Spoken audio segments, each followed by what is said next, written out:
You obviously can't do that effectively without this bridge. So we have it, and we're proud to be able to say, they told me, we think we'll do it by Saturday, which would have been great too, but they were just plowing ahead, and they're like, hey, maybe we'll have it done by Thursday. And now it's like, well, it looks like Wednesday afternoon. So hats off, really good work. And usually government will promise and under-deliver. Well, here's an over-delivering, getting it done ahead of schedule. Right.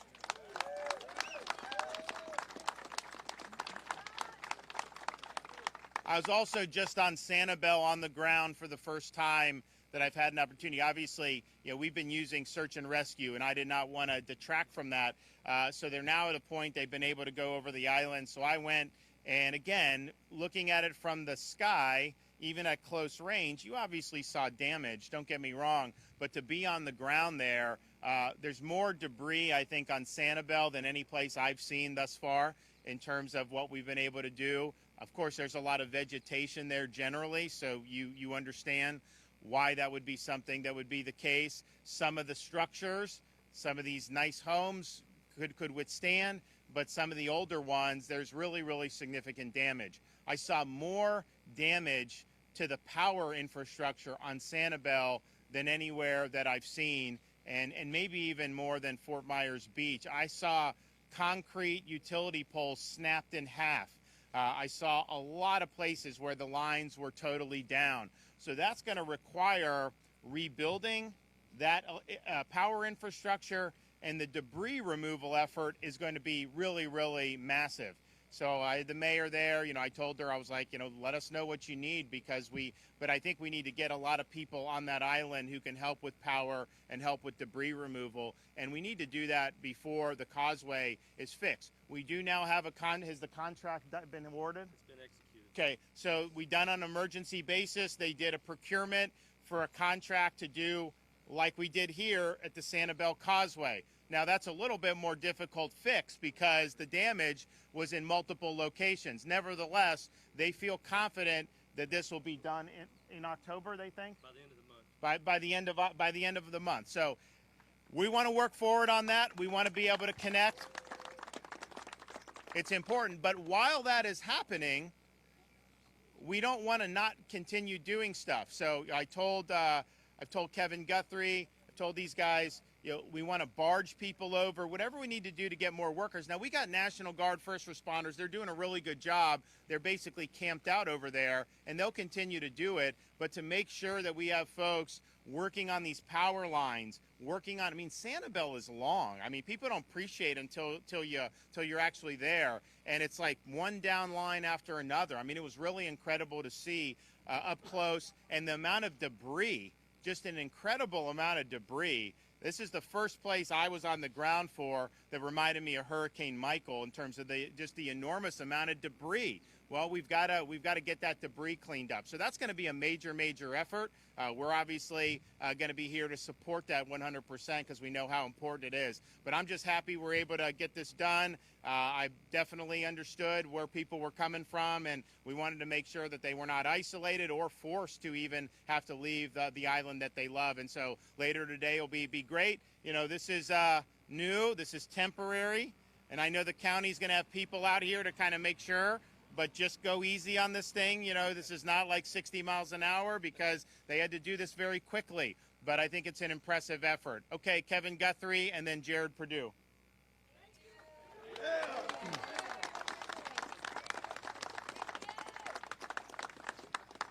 I want to thank the governor for his steadfast leadership.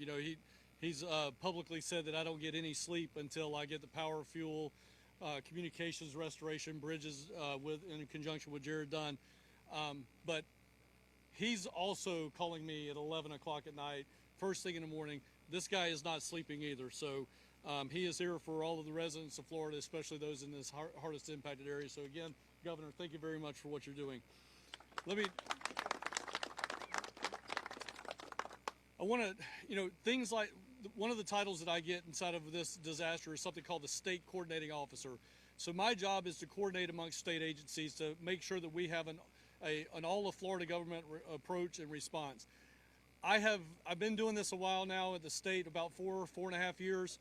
I could tell you, in my experience over the last 4 years or so, there has not been a secretary, agency head group of individuals that have worked better together than in this disaster.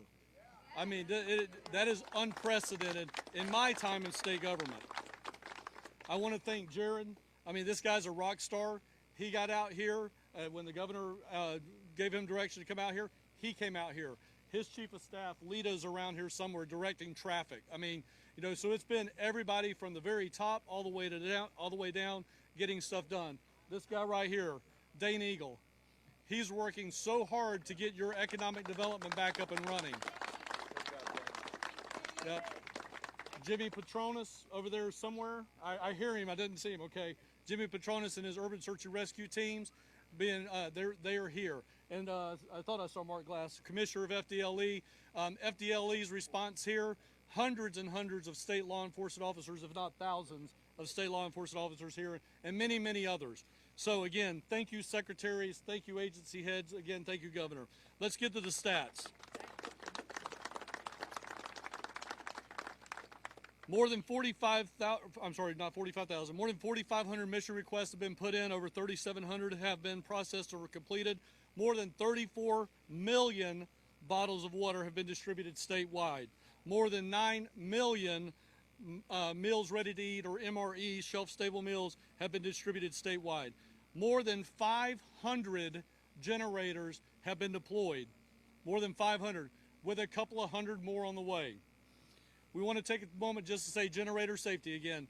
We have been very fortunate so far that the messaging has been heard, Governor, and we haven't, to my knowledge, Commissioner Glass, had a whole lot of carbon monoxide poisoning deaths. So that is good. That is very good. But continue to do that. Don't run generators underneath an open window. Do not run generators in a garage. We do not want that. Keep it far away from your house. Keep it elevated out of the water.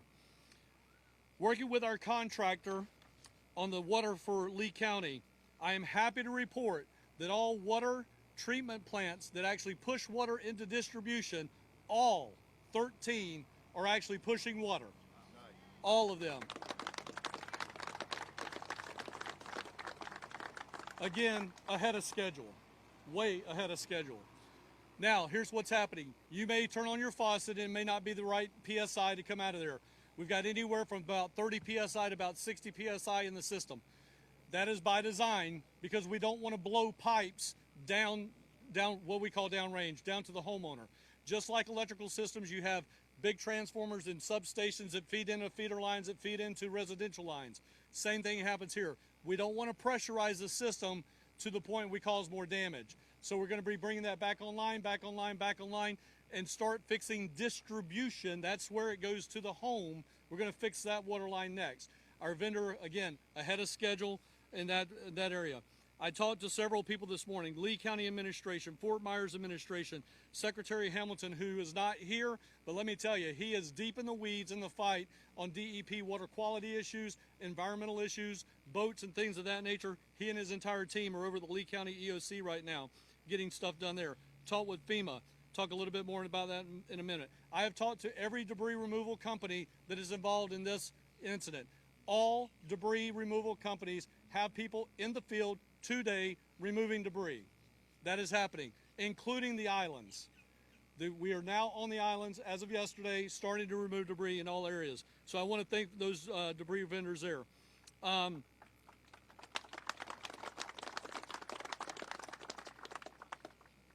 talked to FEMA administrator yesterday. I have a standing call with them that happens every day. She encouraged her people to be proactive, get bureaucracy out of the way, get politics out of the way, and be proactive. I'm happy to report that because of her proactivity with her team, they approved 60 days, our original request for Cat A and Cat B at 100%. We're still probably going to ask for additional, but proactively they did that on their own without a letter. So we are now covered at 60 days, Category A, Category B expenses, which is debris removal, emergency protective measures, for 60 days. So that we certainly appreciate FEMA's proactivity on that. I talked to the Ag Commissioner this morning. Ag losses are significant. She's reported that up through her what we call emergency coordinating officer, Colonel Wiggins, and we're going to continue to work with Colonel Wiggins on that. But ag losses are significant. We're getting numbers on those. We'll hope to provide you those in the coming days. More than 200,000 IA, individual assistance registrations, have been done to date. More tens of millions, approximately $70 million, has been paid out by FEMA already. Again, people are being proactive, and we certainly appreciate that. I'll finish this out with how to apply for individual assistance to include FEMA's Blue Roof system. Homeowners and renters with insurance are still encouraged to apply for individual assistance. They can do one of the following: go to a disaster recovery center, go to a mobile registration intake center, which would be more like a bus, go to disasterassistance.gov. That's disasterassistance.gov. They can download the FEMA app. But if you're in any one of those situations where you just cannot do it, if you can at least get to a phone with coverage, you can call 1-800-621-3362. Again, that's 1-800-621-3362. FEMA anticipates that they may receive as many as 1 million registrations for this disaster. Please be patient. The lines may be loaded, they may ring busy. Continue to try to get through. Last, I'll end up with the Blue Roof system. The U.S. Army Corps' Blue Roof system has been turned on for multiple counties. You can go to our website. I'll also, at a future press conference, try to have those counties by list, but certainly here in Lee County and Charlotte County, I know for a fact the Blue Roof system has been turned on. That phone number is 1-888-BLUE. I'm sorry, I'm going to mess that up again. You would think it'd be Blue Roof, but it's not. 1-888-ROOF-BLUE. Again, that's 1-888-ROOF-BLUE. So please call that number, and you can register over the phone to have somebody come out from a licensed contractor. No money to you. Again, as CFO Petronas said yesterday, the U.S. Army Corps will have a contractor put that on your roof for free. Nobody's going to ask for money. You just call that 1-888 number, and you get that installed on your house. Again, open to all impacted residents inside of Lee and Charlotte counties. Governor, again, thank you for your leadership. I appreciate you.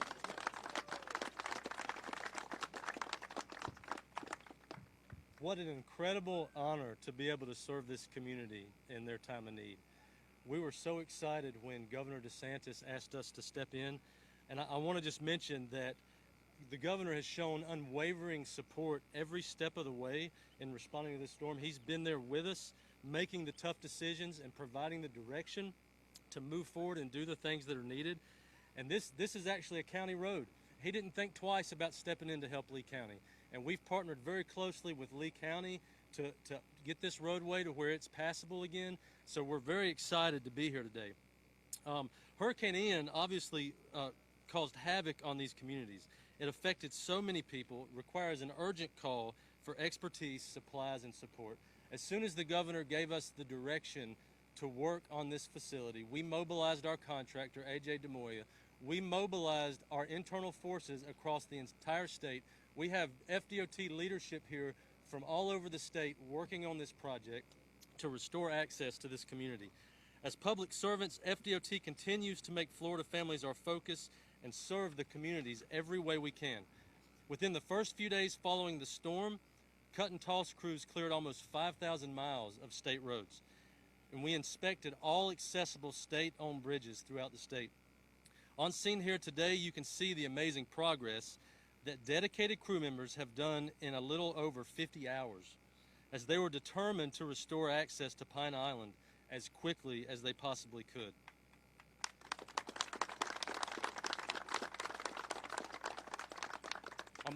I'm honored FDOT has been called to help support Florida's communities in their greatest time of need. Thank you, Governor, for your leadership.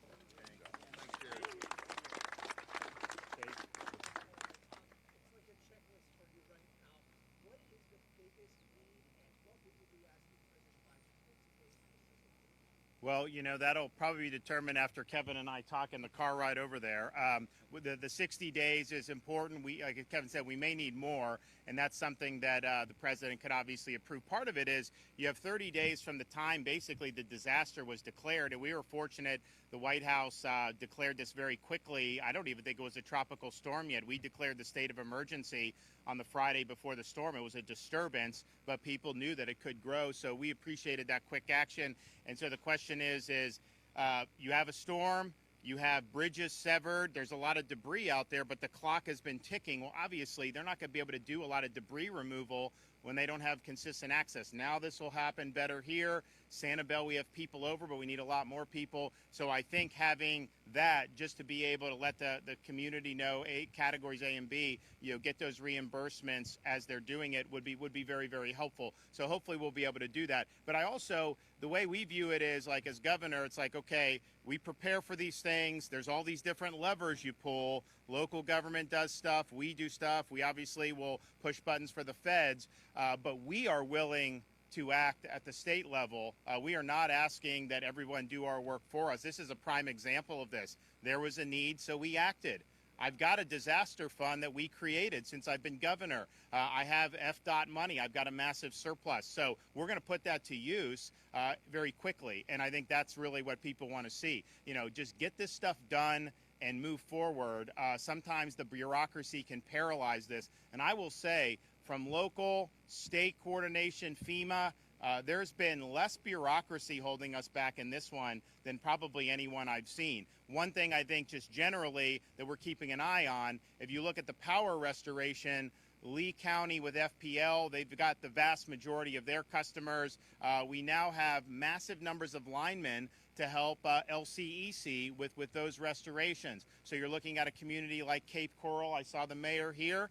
That's tens of thousands of households that have been without. So we want to put those linemen to use, and let's get those folks back online as quickly as possible. Great news, though, on the water, because there was damage to these water mains. And so the fact that that's flowing, they'll get the pressure where it needs to be. But that is a huge thing. I mean, honestly, if you ask me what to go without, water or running water or power, I would rather have the running water because you can figure out ways to do the power, so you need to get that.